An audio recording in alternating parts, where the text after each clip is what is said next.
So you're a sculptor and you're looking for a medium to play with, and you're wondering, should I use porcelain? I really like that bright white look.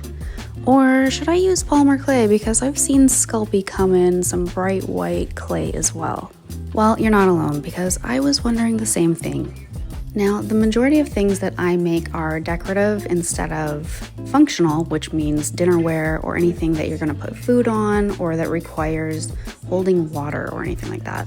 And if you want to make your things functional, then you definitely need to use ceramic clay or porcelain clay. But if you just want to make things that look nice or go on the wall, you can use anything that you want, honestly. But I really was interested in the bright white porcelain look. So today's video, just like last week's video, we're going to explore the differences between porcelain clay versus polymer clay. So the first thing that you're going to notice when you go and buy each, I can buy polymer clay at Michael's, I can get it at Amazon. If you want to buy ceramic or porcelain clay, I have to get mine online because I don't live somewhere that has a place local that sells it, but you'll usually find specialty ceramic shops to buy this at. Ceramic clay and porcelain clay, surprisingly, are actually cheaper to buy than polymer clay. But that's about where the cost savings stop. Because for polymer clay, all you need to bake it is a toaster oven. If you're using ceramic or porcelain clay,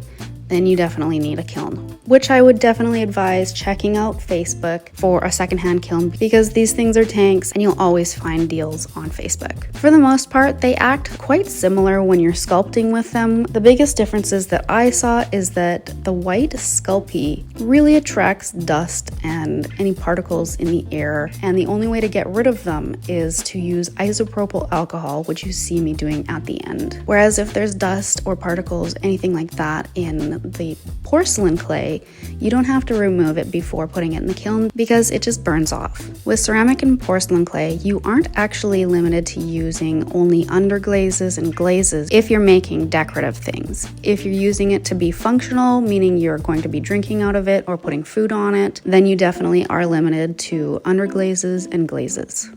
But if you're making decorative things, then feel free to use acrylic paint or anything you want on it. Once it's out of the kiln, it's very, very durable and can handle a lot of things.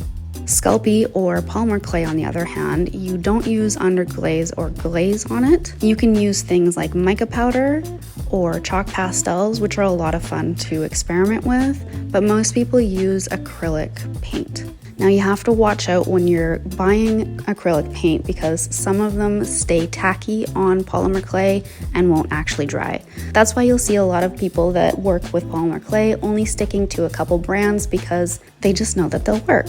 Both types of clays have their pros and cons, so it honestly comes down to what you want to make and what your preference is. So if you have the chance to take a class in hand building ceramics, I would definitely test that out and grab some polymer clay so you can do a test on your own. For me personally, I found that there's more of a learning curve when it comes to ceramic and porcelain clay, but don't let that deter you because there are a lot of tutorials online and you can obviously always ask questions in the comments below. At the end of my testing of polymer clay versus porcelain or ceramic clay, I think I'll probably stick with ceramic or porcelain. For me, it's a little easier to sculpt with, and I would say that polymer clay allows you to get a lot more fine details, as you can see in my finished product, whereas the porcelain or ceramic clay, once you put glaze over it, then it definitely gets rid of those details, which is why I left this one unglazed other than the underglaze. If you have any questions between the two, let me know in the comments. I'm really happy to help. I know it can be a frustrating journey, and we're just here to have fun. Next week, we're going to be DIY building a kiln vent.